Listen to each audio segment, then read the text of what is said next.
starts now.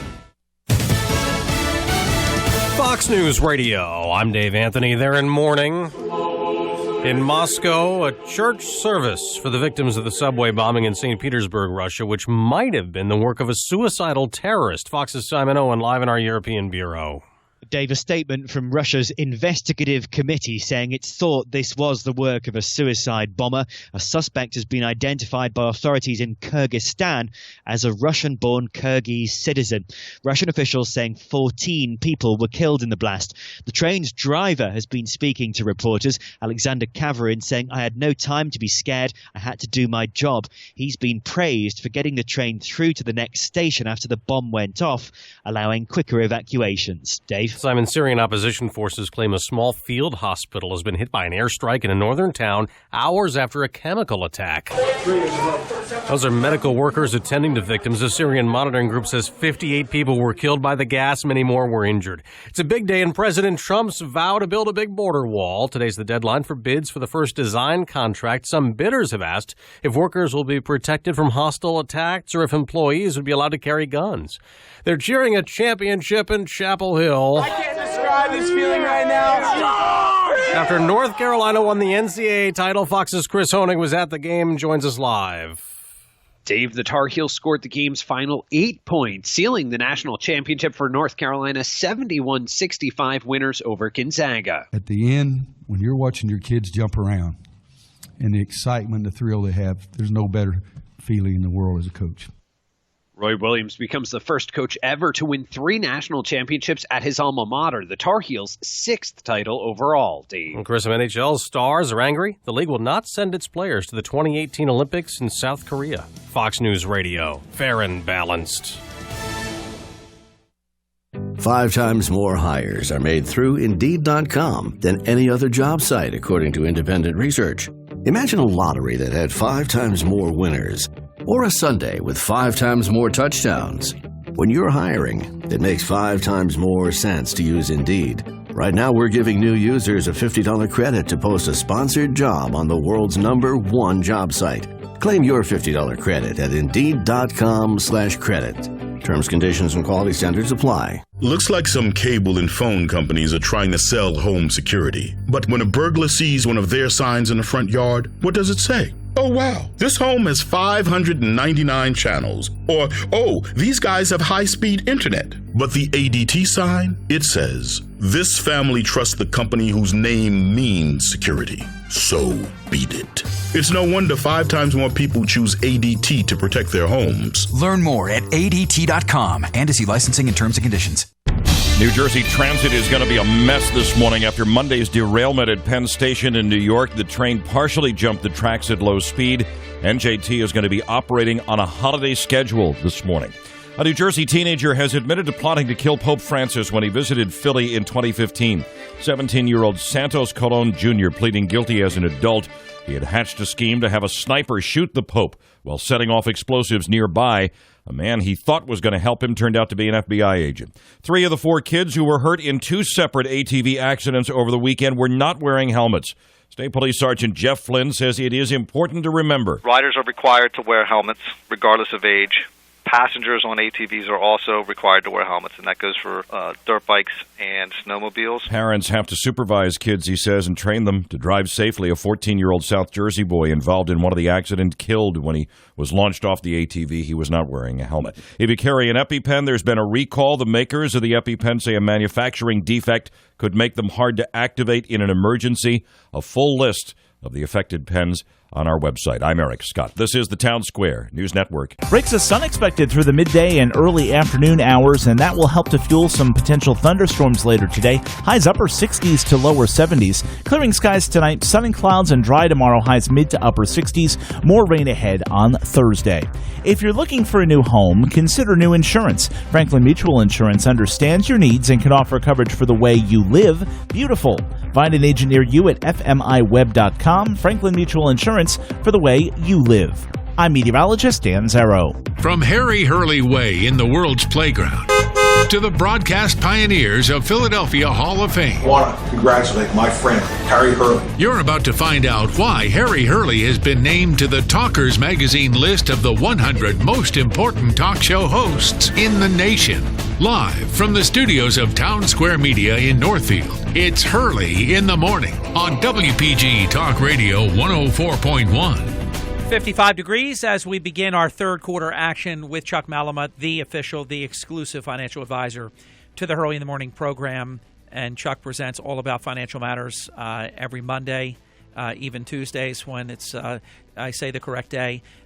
Chuck is in his 26th, Chuck's laughing at me, in his 26th year as our official financial advisor for the Hurley in the Morning program. Chuck is the managing director. He leads his team, the Malamut Group, at Morgan Stanley's Northfield, New Jersey office. And in case you haven't heard me mention it in the recent few weeks, Chuck has been selected by Barron's. Very, very prestigious, and very few people get it. It's the Dow Jones Business and Financial Weekly publication, and it's really Chuck's equivalent to my Talkers magazine. I mean, it's the list you want to be on. Almost no one is, and Chuck is. He's on their power list of America's top 1,200 financial advisors, and he's in the top 40 in the state of New Jersey, and this is not a first-time appearance. Chuck has been on the list several times over the years. Chuck Malamut presents this program. The information, views, and opinions expressed on the broadcast are those of Chuck. They do not necessarily reflect those of Morgan Stanley or its affiliates. They are current as of the date of this broadcast, subject to change without notice. Neither the information provided nor any opinion expressed herein constitutes a solicitation for the purchase or sale of any security. This presentation is for informational purposes only. Morgan Stanley, Smith Barney, member SIPC. Chuck, top of the morning, my good friend. Good morning, Harry. How are you today? I'm doing great. I know you didn't stay up for the basketball. That's okay. No, I'll tell you what I did, though. I figured, let me just keep it on in the background. Margie comes in. She was doing something. I decided that, at a reasonable hour, maybe like around 8:30, that if all goes well, I could get 5 hours sleep, last night. All of a sudden, somebody's screaming like a crazy man. He's wearing some kind of bandana. He's dragging himself across the floor. I had fallen asleep for a moment. This screeching, horrible noise woke me up. Margie just walked in. I said, "Margie, is that Steven Tyler?" I thought I was like seeing a mirage. It was crazy. So sadly, and you know how much I love basketball, you were our former coach of our Golden Nugget team. You remember those days? Yes, of course I do, Harry. You were the coach. We had a good team. But we played hard. And I wanted to see it. I figured that North Carolina would win a close game because they've been there. They were there last year, and just missed out. Gonzaga has never been there, and you almost sometimes have to lose before you can win. That, to me, went how I thought it would go. It did, and then it was, look, I don't know the market share, but it captured a lot of eyeballs for sure, and nothing better than at the end when they do the shining moment. But Harry, it's baseball season. Hard to believe. Play ball. So here we go. But incidentally, the Phillies home opener is the night of our dinner. It's Friday. That's correct. Yes, I did see the Phillies did win yesterday. So, as I was driving over and listening to the congressman, it just added to the thought process that has been going on in my mind for the last several weeks. And what happens is we have been receiving, Harry, it seems like every discussion we have with a client, a prospective client, a colleague, a friend, an associate, a relative, it's all about politics. And what is happening now? It's true. What is happening now, unfortunately, it's great. It's two ways to look at it because. By the way, Chuck, I will submit to you, everything always was politics. Only people wouldn't admit it. Now, right, but here, there is no mask. But the problem that we're faced with, Harry, is that, and we can talk about this as we get in our discussion today about what's happening with the market and why, is that the average investor and even institutional investors are just so consumed and often it's like taking your eye off the ball. And why do you invest money? What is it that you're looking to accomplish? What are your goals? What are your dreams? How long do you think you're going to how long will it take for you to get there? I mean, people have lost complete sight of that. It's like, I heard the expression the other day, Harry, it's like taking all the air out of a room. Mm-hmm. Yeah. And it becomes suffocating. And so now what is happening is, a lot of people are just absolutely fixated on the next move. Is it right? Is it wrong? Or is it indifferent? I mean, we won't spend the next hour because we could probably spend the next several days with respect to political maneuvering and who is doing what to whom. But just sort of a general observation, and unfortunately, Harry, what it's doing, it's now clouding the minds of a lot of investors. That's no good. And so you don't want that. So having said that, now the good news is, and there's always we're always the glass half full camp. Q1 is in the books. We started off Q2 yesterday. I mean, we don't like to talk about day-to-day activity, but as we got into the morning, I think the Dow was down about 160 points and it clawed its way back. It was basically a nothing day. Incredibly resilient. But what the media is doing is they're posting on television media Dow down last 12 of 14 sessions. But what they're failing to recognize is the fact that the down days are pretty insignificant. Right. So with earnings coming in the next week or so, that's what investors need to focus on. They need to focus on, what companies have produced over Q1, what the revenue line looks like, what their EPS looks like. A forward-looking statement, we think this will happen over the remainder of the year, and that's what the market, Harry, does focus on that. Right. Before we have tangible, concrete evidence, what is your professional experience? What does your good gut tell you that the first quarter will show?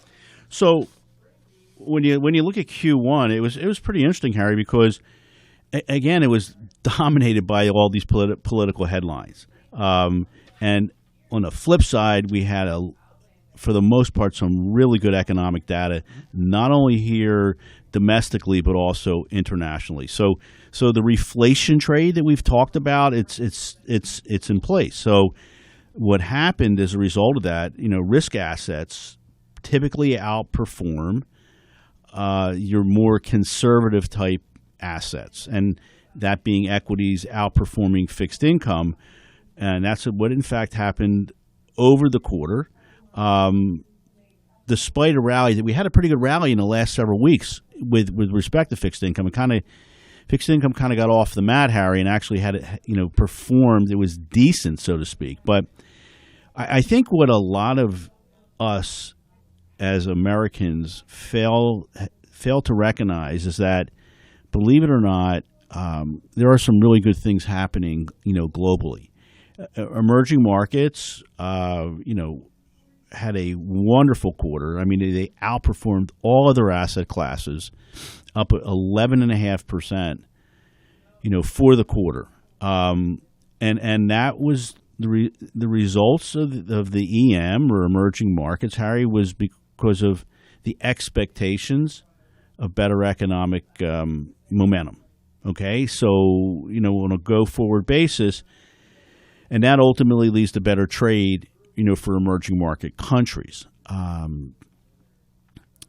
Your domestic U.S. equities, obviously the S&P had a good quarter as well. It was up about 7.4%, and international equities, were up about 6%. So, wow. But the one thing that we see every day, and we saw it yesterday, is, these geopolitical risks. I mean, they just, think about how resilient the market is.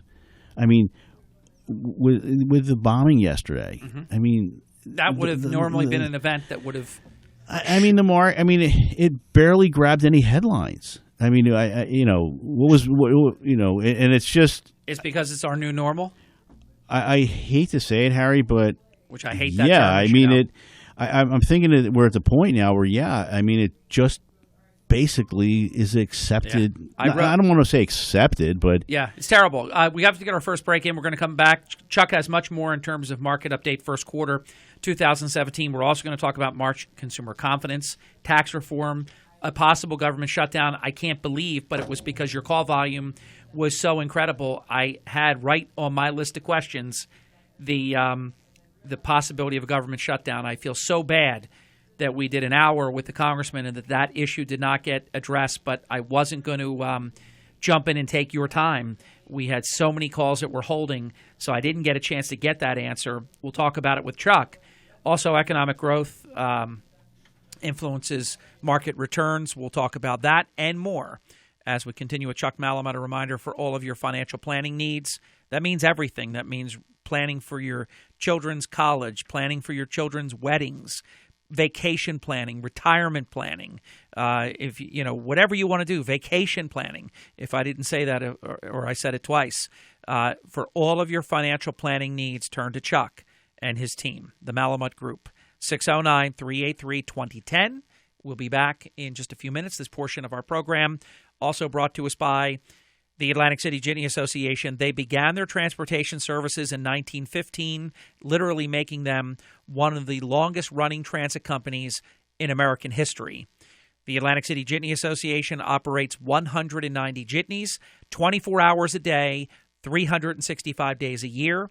They offer a variety of distinct customer services, including their regular route service. Now, keep in mind, it's well beyond just Main to Jackson Avenue. Of course, the Marina District and all the other things that they do by way of rail terminal service, airport transportation to and from Atlantic City International Airport, and they really shine in their private event service and much more. We use their service multiple times each year. We use them at the end of 2016, the beginning of 2017. We'll be using them again in 4 weeks, and we'll be using them again in November. So as always, I never ask you to do what I say or do as I say. I encourage you to do as I already do. Their customized service is fabulous, and it's beyond just shuttling you to and from your home to the Atlantic City International Airport. You can utilize their services for special events, any type of party that you're having, any type of occasion where multiple people are going to multiple destinations. Have them be your hero, your designated driver. It is a wonderful, safe, reliable door-to-door service. Tell them that I sent you. To the Atlantic City Jitney Association, 609-646-8642. They're on the World Wide Web at jitneyac.com. Paul D'Amato. Harry Hurley. Paul, I know our listeners want to know what's new with the D'Amato Law Firm. Things are great, Harry. We are so privileged to represent our clients whose lives have been turned upside down because they were involved in a serious accident. We meet on a regular basis. We copy our clients on all our correspondence so they always know what's going on with their case. We try to treat them like family. We have Alexa here, my daughter. I'm so happy that she's here. We have Steve Van Natten and Casey Gifford. We're a great legal team. They're the D'Amato Law Firm for all of your personal injury legal needs. Turn to the official lead counsel to the Hurley in the Morning program for more than a quarter of a century. The D'Amato Law Firm in Egg Harbor Township, 609-926-3300. That's 609-926-3300. Tell Paul, Alexa, Sandy, the entire team that Hurley in the Morning sent you. Consult your tax professional before investing. Let me ask you a question. Can you keep your 401k or IRA safe from the death of the dollar, continued rampant Fed spending, political corruption, and from the possible new Cold War with Russia? If you answered no, then listen up. We are Advantage Gold, the #1 rated gold IRA company in America by TrustLink. Fortunes are going to be made and lost over the next few months. It's time you took action. Over 50,000 people have requested our Gold IRA investment guide to learn how to protect their retirement savings. Now it's your turn. Right now, we are giving away a free copy of our new Gold IRA Protection Guide to anyone with an IRA, 401k, or retirement account. Find out how quick and easy it can be to convert your retirement fund to gold. Just call 1-800-900-8000 right now, and we will help teach you how to keep your retirement savings away from the government and safe in your pocket. Just call today at 800-900-8000. That's 800-900-8000. Representatives are standing by. Call 800-900-8000. Hey, wake up with Harry Hurley and drive home with me, Sean Hannity, 3 to 6. It's all happening here on WPG Talk Radio 104.1. 20 minutes past the hour. A quick reminder as I listen to Sean Hannity. Reminder, I will pop in tonight at 5:30. And it is the second phase of each Monday through Friday, 7:20 a.m. on Hurley in the Morning, 5:30 p.m. during the Sean Hannity program, where I come by and give you a code word and certain instructions for you to go to WPGTalkRadio.com, and you have an opportunity, a chance each day to win $1,000.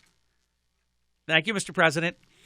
Mr. Malamut, time is yours. So, Harry, as we went to the break, we left off Q1 with respect to fixed income. And if you remember, the Fed came in March, made a big move, not a big move, but they did in fact announce, and everyone. Did you put my pizza on deposit at Capri? By there the way, was no pizza. No, there was no. There was no pizza this time, Harry. I think that you have very, very. I thought that short memory. Well, what happened was I was right and you were wrong, but you didn't bet the pizza. That's the only difference. So anyway, as I was saying, fixed income generated actually a positive return for the quarter. Very, very, slight positive return, 0.8%. Global high yield was actually up 3.2%. But so the question of the day is everybody's trying to outguess the Fed. Yeah. And what are the? They should just turn to Pocket Kreskin. They don't have to worry. I haven't heard that, Harry. I mean, it's been very quiet. I know. I told people I wouldn't burn it. No, you ought to. Yeah, you ought to put that aside for now. No. So when the amazing Kreskin tells you to use it and use it well, I'm going to take his advice. So the question is, what's happening now is that the Fed kind of went out the other day and announced that they're looking to shrink their balance sheet, and that could in fact have an impact with respect to the timing and the number of rate increases. Could I pose a question just for fun? But it's actually a serious question, and we'll see how each of us does. Let's each of us pick the quarter when the United States of America, for the first time in about a decade, would have a quarter with GDP 3% or better. I am prepared to say that before the third quarter, I'm going to count the third quarter. Q3 this year? Yes, that we're going to have a 3% GDP in a quarter this year. A quarter? Yeah, a quarter. When do you say? I'm going to go. Well, always not. I'm going to go a little bit different here. I'm going to go Q4. Okay, that's safe. All right. That's safe. Typically, third quarter is sometimes a little quiet. No, I said by the third quarter. Oh, by the third quarter. Yeah. Okay, but I'll go You'll go with the fourth. By fourth. Q4, right. All right, okay. So how about this, Chuck? If it happens before the fourth quarter, you've got to put a pizza on deposit at Capri. If it happens in the fourth quarter, I have to put a pizza on deposit for you. So if yes. if it doesn't happen, if it doesn't happen at all, we'll go forward and we'll revisit it. Oh, okay. So closest without going over doesn't win. So I can't win then. No, or I wouldn't win. No, you definitely wouldn't win. The only way we win is if one of us is right. Okay. So do you like that? Yeah, that's fine. Yes, Harry. It's fine. Yes. Eric, are you listening? But we I got 3 on deposit right now. Now I got 4. So we think that, Harry, you shouldn't be eating so much pizza. So they're on deposit. We think the Fed is probably going to raise rates in June, maybe again in September, and then take about 6 months to start what there is being coined as the great unwinding of the balance sheet. So, the Fed's going to certainly take baby steps as they do this. Everything they wouldn't do for 8 years, they're just so anxious to do now. Well, you do have to unwind the balance sheet. I don't have a problem with that. But would they be unwinding it right now if there was another year left with the last? Well, Harry, I don't know because I'm going to say maybe, maybe not. How's that for not being decisive? Because when you think about the equity markets and the fact that Q3 was very good with respect to earnings, and that's what that started the equity market on the path that it's been on over the last 6 to 9 months. Why didn't they start raising then? I guess they weren't ready. I know. So for the reasons that I say. So again, the problem with politics right now, as I said to you before, it is taking the air out of the room. And I'll tell you what I'm afraid of, Chuck. We have politics where we never really had politics. Look at the intelligence leaking, and I don't want to get into the rabbit hole during your show with that kind of talk. But look at this. We're seeing things happening right now that we've never seen before.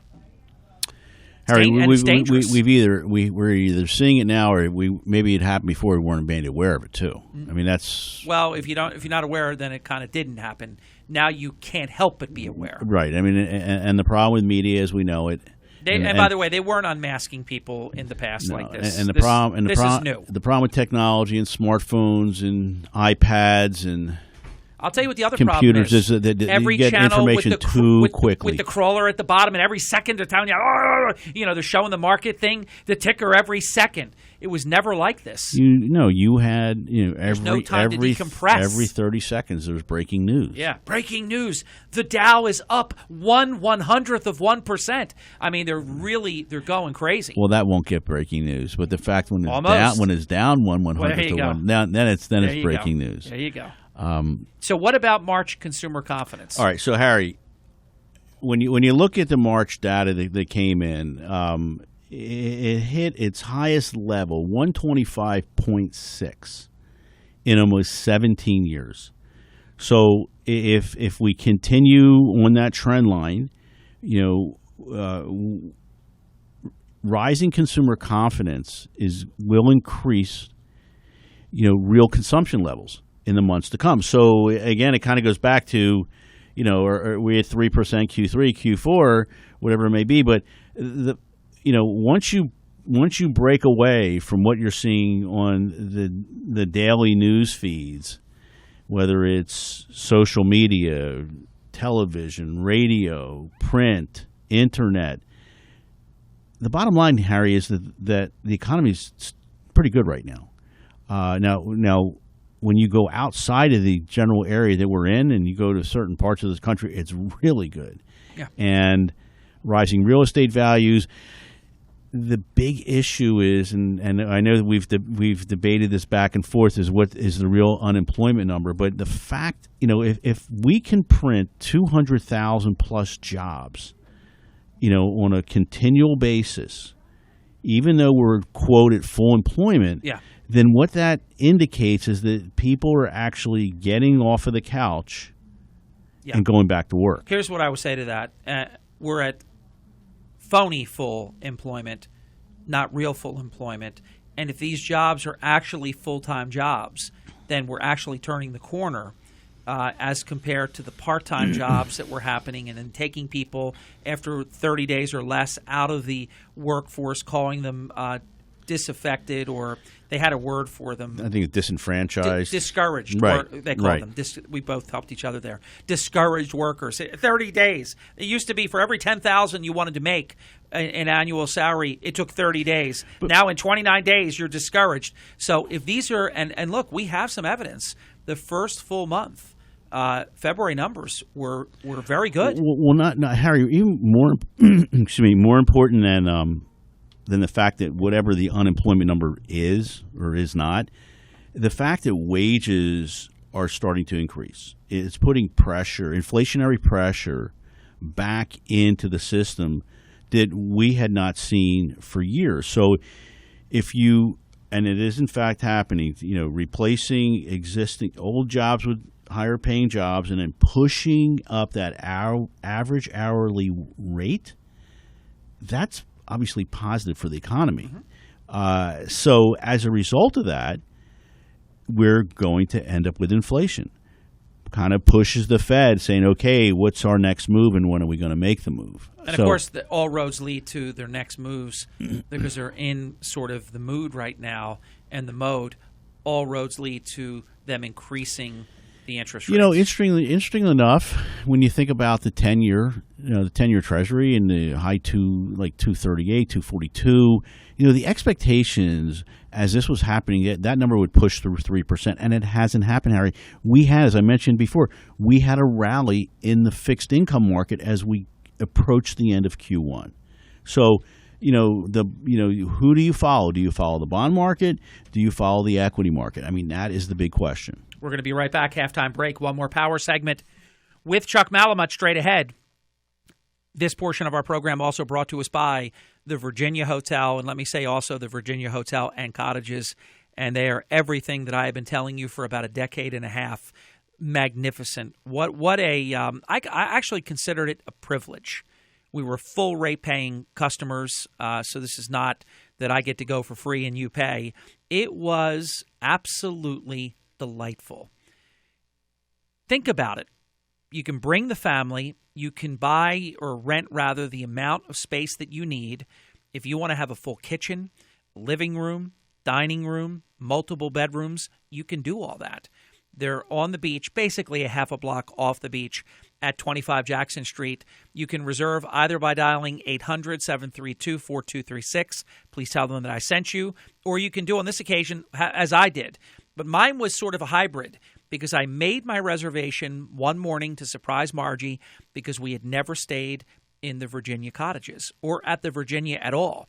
Now, if you're in the Virginia Hotel itself, which is right across the street, when I say across the street, I mean like 20 feet away. It's a small, tiny little street, Jackson Street, and you're right there. There's only 24 rooms in the Virginia, so it's very intimate. The Cottages, these are full-blown Victorian homes that you can rent one room or you can rent, as we did. We rented the kitchen. We had the southern suite of the beautiful, beautiful red cottage. It was magnificent. Full kitchen. We had 2 full bedrooms. The living room with the pull-out queen was another bedroom. We had the dining room. It was wonderful. One night we went out to dinner. We went to the Ebbett room, simply walked across the street. The second night, we had dinner in our home because you have a full kitchen. You don't have to bring a single thing other than your food, and there's convenient shopping very, very near the Virginia, so you don't even have to bring the food. You can go get it, and the parking is free at the Acme. You can get whatever you want, and then you come right back, and you have the full kitchen, all the utensils, all the cooking items, everything that you would have in your home is in place at the Virginia Hotel and Cottages. Please tell them that I sent you early in the morning. We're going to be back in just 90 seconds. More Chuck Malamut and Your Financial Matters. We're going to talk tax reform, a possible government shutdown, which I don't even want to think about that because you know who will get blamed, and economic growth, how it influences the market. Each and every weekday, WPG Talk Radio 104.1 is giving you not one, but 2 chances to win $1,000. Money! Win cash with Harry Hurley's 2K a Day giveaway. When Harry announces the winning keyword, go to WPGTalkRadio.com, enter the code, and you could win $1,000. Your next chance to win $1,000 is coming up this afternoon at 5:30 with WPG Talk Radio 104.1. They say you can't take on the man and win. That one small company doesn't stand a chance against the corporate behemoths with all their money and lawyers. But they don't know Harry's. How's Harry's done it? Simple. By owning the factory and selling directly to you. Harry's sells their incredible razor blades online. They ship directly from their site to you and do it for a lot less. And while those other guys rake in huge profits, Harry's passes the savings directly back to you. The result? A quality shave and more money in your pocket. Don't believe it?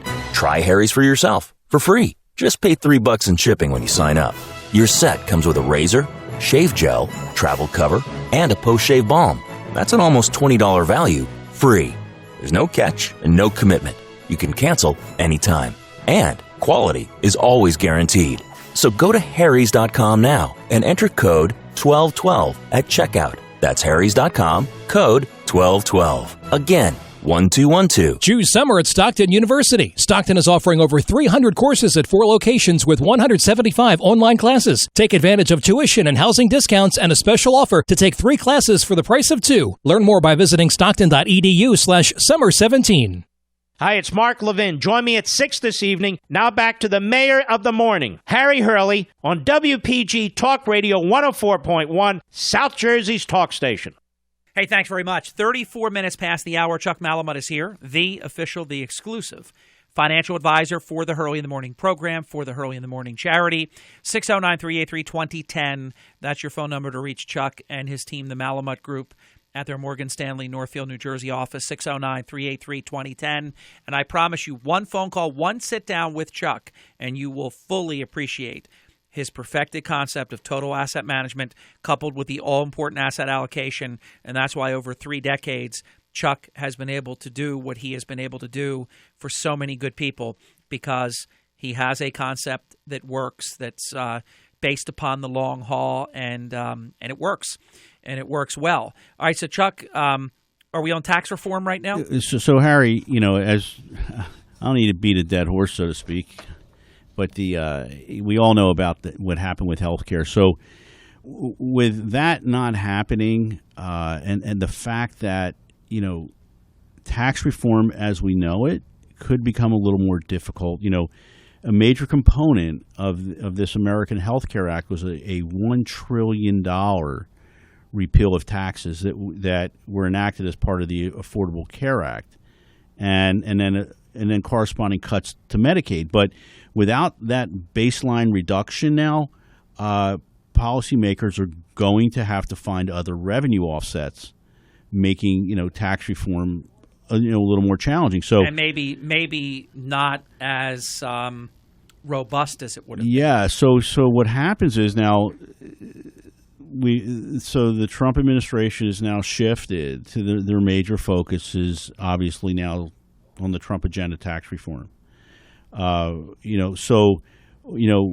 investors look to the president's pro-growth agenda, they look at regulatory reform, infrastructure spending, and tax reform. So the president's already enacted regulatory changes. As we know, every day we see another one through these various executive orders. But a major infrastructure package is probably not as high as a probability today as it was, say, several months ago, Harry, because of the expense.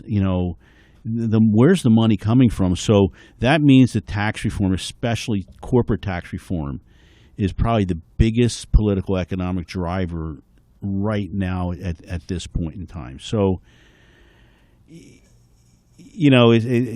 Chuck, is it fair to say markets will not appreciate if tax cuts don't happen? I think the markets will have a very, very difficult time. I mean, I think part of the exuberance was the fact that campaign promises have been made and that the energy and all systems seem to be pointed towards promises made, promises kept. So I just threw it out to you, and I'm not surprised by your answer. If you promise tax cuts and you don't deliver them, there'll be a price to pay for that. Well, I think Harry, what investors were also looking for, and a lot of us were looking for, was that a business person is now going to be running the country, and can we in fact run this country as a business? I think, Harry, it's very, very challenging for anybody, to be able to go down there. I mean, let's fix something that's terribly broken. The bureaucracy is more than 240 years old. There's never been a citizen businessman ever in 240 plus years be the president of the United States. So for anybody that thought in 60 days that the Earth was going to spin the opposite direction, I mean, it's just too much to ask. But I do believe that when you have a businessman as the CEO of the country, I think just things like donating your first quarter check to the Department of the Interior, $83,000 some odd dollars, just the notion of running things as a business, this culture will start to take root. I really believe that. No, Harry, I agree with you, and I certainly hope that that's going to be the case, because what we're going through now is just terribly exhausting. And I think the price to pay for things staying as they are would be very detrimental, in not just financial indices and things, But the this psyche would prove, of the American people. It would prove that nobody can change this. If somebody that is completely, opposite of the culture couldn't do it. But I suspect, in fairness, it's about 73 days or whatever it's been. I think we're going to see. It's brand new. Yeah. So as you mentioned a few minutes ago, you need to circle your calendar here. I mean, we have obviously income taxes that need to be squared up by the middle of the month. But once we get beyond that, Harry, Congress and the president have until April the 28th to pass the 2018 fiscal year budget or a continuing resolution. And if while we think the odds are very, very low at this point in time, remember we had this discussion, several years ago.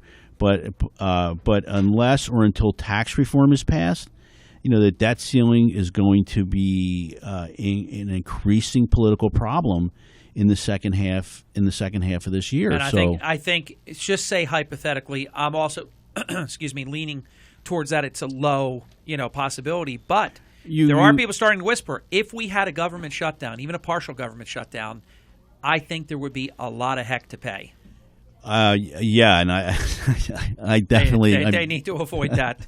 I definitely agree with you. So Harry, what do you do though when you're $20 trillion in debt though, and you're looking to change that culture, and if you don't continue to increase, the debt, then you're going to be wrong. If you increase it, that's not the responsible thing. I mean, are we really looking at the no-win scenario? I think this could be very, very challenging, Harry, because you want to grow the economy, and there's certain tasks that you want to put in. We talked about infrastructure, we talked about tax cuts. We talked about growing the economy, and it costs money to do all that. If we are $20 trillion in debt right now, could that ever really be paid? Like if I sat down with you, Chuck, and I said, Chuck, you're my new financial advisor. I'm $20 trillion in debt. Let's get to work. I mean, how are we ever going to pay that back? I think one day at a time. I think Harry. But of course it's increasing. It is. And the other consideration to think about is that with the amount of debt outstanding and the fact that the Fed is increasing rates, it becomes that much more expensive to finance the activities, that we all have in this country. Final 3 or so minutes, and we can go a minute or two over. We do have the Councilman Frank Gilliam joining us at the final 10 minutes of the hour. We're going to talk about economic growth? So let's talk about that for a second. So, economic growth, Harry, certainly is going to be the driver of equity returns. And if you think about it here, we chatted a few minutes ago about if you believe in that reflation trade, and if it's going to continue and growth does in fact accelerate, Q3, Q4, 3% GDP, equity should do fairly well through that process. However, if the economy ends up stalling and we're sort of in a neutral stage, equities could get stuck, and they have been stuck, Harry, over the last month or so in the trading range. Why are they stuck? Well, because it's like anything else, 2 steps forward, 1 step back. And I think what breaks us out one way or another is, when we start to see Q1 earnings, come across the tape. There are camps that are saying, look, equities are significantly overvalued. Harry, we don't think that's the case here. There's a lot of headwinds out there that the market needs to overcome. Equities have been moving sideways over the last several weeks. Government bond prices have in fact recovered. That's actually good news. But we haven't seen the setback in risk assets to that true risk-off environment as we know it. Remember when the president was elected, how the euphoria that we had that happened very, very quickly with equities. So we do believe, equities, high yield bonds, could be somewhat suspect, Harry, in the near term. But we do see a continued period of some consolidation versus a more pronounced downturn. So I think you got to be careful here. You're smiling. Chuck, I'm smiling because I love you and you're my brother. And look at this. I met a great friend that has been a listener of the program for a long time, and his name is Carl. That's Carl with a K. Chuck, there's a little typo in there, but I know you can follow it anyhow. Please read that. Please read that to everybody. Okay? Chuck's not reading it, but I'll read it. Chick-fil-A, which I love, and Carl knows I love Chick-fil-A, we now have this. I feel like I'm back in my casino days reporting to Chuck Malamut. We have every single possible angle covered. Either I'm going to win a pizza or Chuck's going to win a pizza. And if neither of us do, we're going to go to Chick-fil-A. I love it. I'd rather go to Chick-fil-A, actually. So. Me too. So maybe we'll change it from the pizza to the Chick-fil-A. Yeah. I love it. Well, thank you, Carl. Also, Carl, thank you for that. And thanks for listening. If Kirk were here, he would say, and he will be here tomorrow. He would have been here today, right. But the congressman, we had to switch, and Kirk was great to switch with us to tomorrow at 7 o'clock hour. Kirk would say right now with that Wharton School diploma that he keeps in his pocket, he pulls it out and flips it out and says, Wharton School, he would say Brexit is triggered.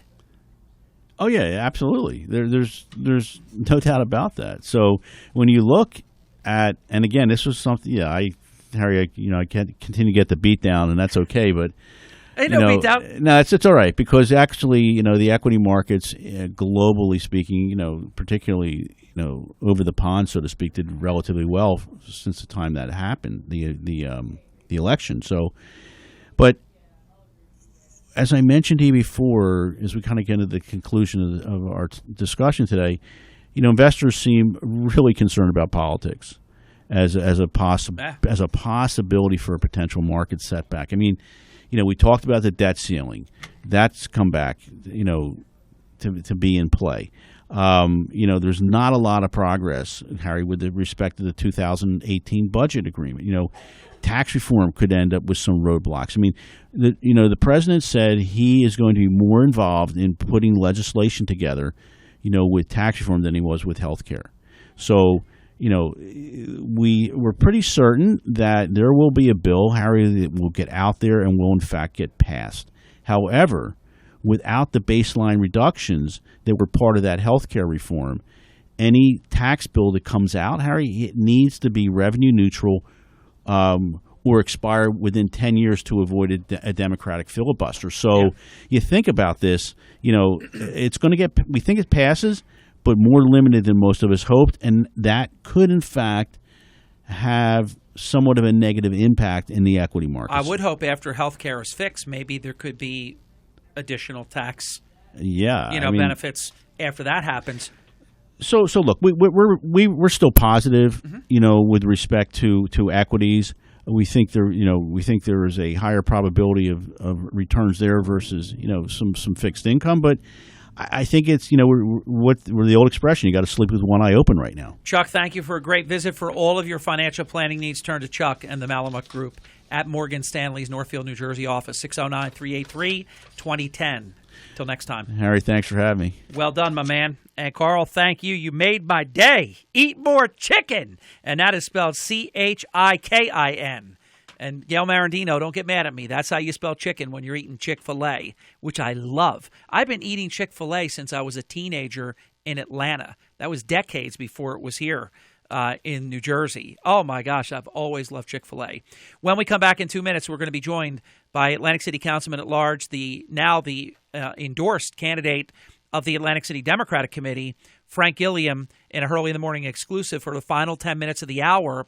And when I get to Alan Angeloni in just 60 seconds, just remember, Mama Angeloni's 4-course extravaganza, not available during holiday weekends, but all other weekends, all other Sundays, take full advantage. Health Update with Robin Stoloff, brought to you by Atlantic Care. Health care you can believe in.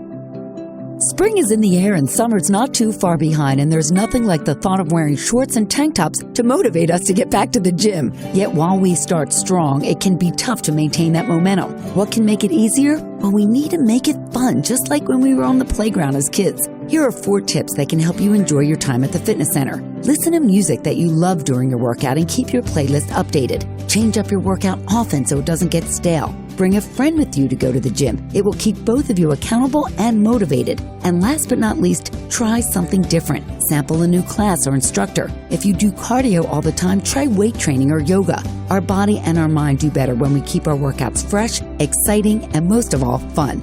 I'm Robin Stoloff for Health Update. Health Update with Robin Stoloff, brought to you by Atlantic Care. Healthcare you can believe in.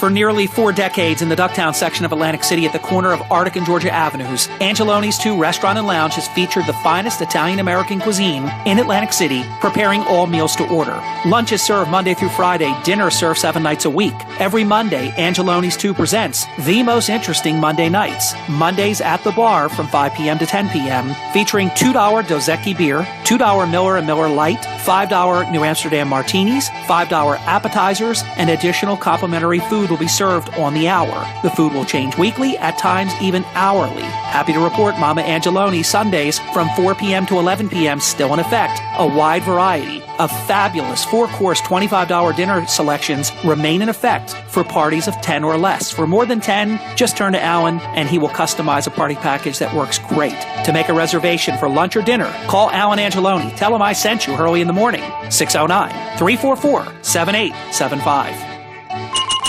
It's Harry Hurley's 2K a Day giveaway. Your next chance to win $1,000 is coming up this afternoon at 5:30 with WPG Talk Radio 104.1.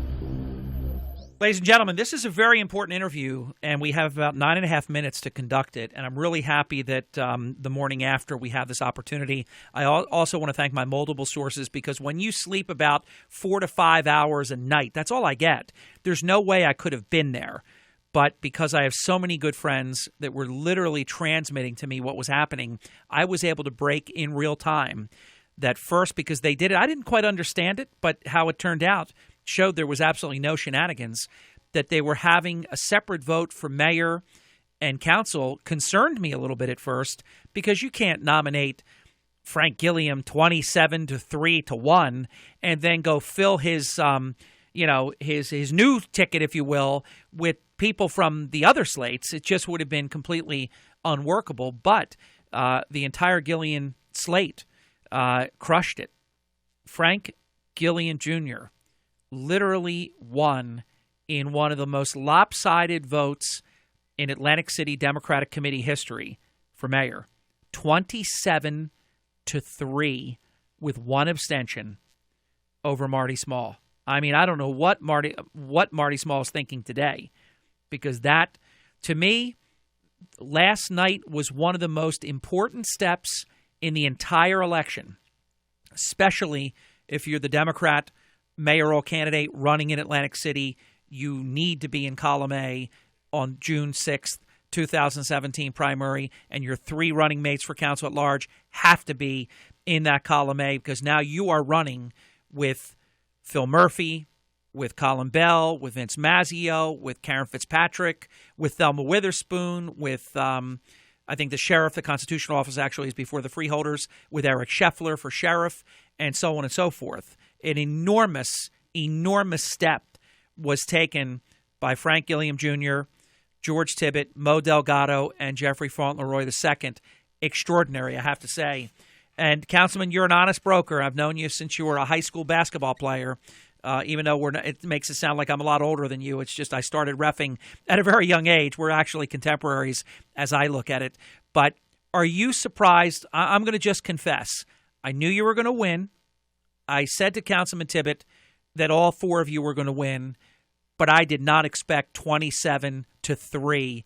Are you surprised at the absolute just wipeout? You guys opened up a can of whoop-ass on your opponents last night. Did you think it would be so one-sided? No, I didn't think it would be that one-sided, but I did realize that we were working hard to make sure we stayed a part of the democratic process. We were always involved in the Atlantic City Committee club's interests. We stayed vigilant in that particular capacity. So, no, I did not realize that it was going to be so lopsided, but I did realize that we had a great opportunity to win. Now, when you come off of the heels, I mean, there has to be just such a positive wind at your back right now, because it's not just that you won last night. You guys absolutely annihilated a full slate of candidates, and obviously Councilman Small had been talking a lot of smack about how much support he had and all these different things. What was it, in your estimation, that almost 100% of all Democrat committee voters last night picked you and your running mates? It tells me that Councilman Smalls could be delusional. Again, you should be able to have a gauge on who supports you and who doesn't. But more importantly, I think that, again, the people spoke and they basically realized who's the best candidates for this particular time, and I'm happy that we got the nod. Let me ask you this, because maybe Marty does have, I want to talk more about you, but maybe Marty has a problem facing sort of just reality. I remember all the conversations on air. He was going to win last time. Not only did he not win, he got last. He even lost to David Tyoon, and he was a distant last. Now losing the nomination yet again. And in the past, he had been closer. Actually, it was, as you know, it was a very close nomination vote in the past, not this time. How important do you believe it is for you and your running mates? And again, I'm presuming that Atlantic County Democratic Party Chairman Mike Suleiman would have no desire to undo the will of nearly 100% of the Atlantic City Democratic Committee and do anything different, but put you guys on that column A line. How important do you think that is for the June primary for you to be on the regular Democratic ticket?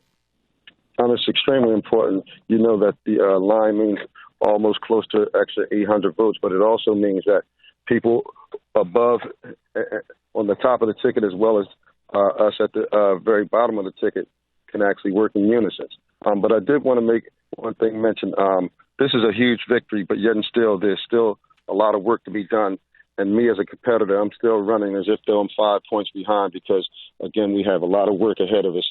So I'm very happy that we got the victory last night, but I still realize that we have to continue to work hard to make sure we're winning at the end of the year. I know the way that you work, and that's the only way that you should approach it. But I do know this. Having won that column A, to me, it would be very, very difficult because your slate is very, very solid. 3 incumbents, basically, and a name that's very familiar to a lot of Atlantic City is the 4th person on the ticket. That column A, to me, not that you would ever think of mailing something in, because you just stated the exact opposite of that. Having column A in June is very tough to defeat. I agree with you. And, again, that's why we worked so hard to make sure we got that column. And at the same time, we're very grateful that the committee folks saw who they thought was the best choice. And again, I don't understand how my council colleague doesn't just pack up and pretty much join our team. Let me ask you, I'm not asking you to look past the June primary because you have to take care of that business first, but say that you do prevail, and I believe you will prevail, and that it's not going to be close on June 6th. How do you feel going up against the incumbent mayor, Don Guardian? I'm very confident that I'll defeat Don Guardian in November. I'm very confident that we'll have a Democratic mayor, and I'll be the mayor of Atlantic City come 2018. We have about a minute and a half. I think there's enough time to just delve into this, and I know you're running into a meeting, and appreciate the opportunity on the morning after, number one, to congratulate you because you and your ticket, your running mates, your whole slate had a great victory last night. Before the Atlantic City Democratic Committee, they looked at all the candidates, and just by such an enormous, overwhelming vote, they picked you, and they picked Tibbet, Delgado, and Fauntleroy. What would be the differences? You've been in office. Mayor Guardian has been in office. What are the differences as you both campaign to be the next mayor? I'm gonna use this analogy. Mayor Don Guardian is still working from an analog system, and Frank Gilliam is working from a digital system. The ways that we govern are two differently, and one is outdated and one is progressive. 30 seconds. How did that feel last night to not only win the vote of the Atlantic City Democratic Committee, but to win it 27-3. I feel very humbled and very grateful. And again, I'm going to continue to work hard to make sure we have winners in the end. And thank all of those who pretty much gave me prayers and support. And I ask that they continue to support us. You've been listening to Frank Gilliam Jr., endorsed by the Atlantic City Democratic Committee, along with running mates Tibbet, Delgado, and Fauntleroy, to be their chosen candidates for the regular Democratic column in the June 6th primary. Congratulations, Councilman, and we'll talk again soon. Thank you, sir. Thank you, sir. Appreciate you. We have to run just for a few minutes. When we come back, wide open forum. It's up to you. 609-407-1450 phone lines are open right now. I hope you'll check in. 104.1 WPGG Atlantic City, WSJO 104.9 HD2 Egg Harbor City. Everything you need to know in 6 minutes starts now. Fox News Radio. I'm Dave Anthony. Russia's president wants to cooperate with the West, fighting terrorists. That's come out of Vladimir Putin's talks with President Trump and the French and German leaders the day after the Russian subway bombing. Fox's Simon Owen live in our European bureau. But Dave, Russian investigators identifying the bomber who hit a subway train in St. Petersburg as a 22-year-old man born in Kyrgyzstan named Akbarjon Jalilov. It's thought he blew himself up in the explosion.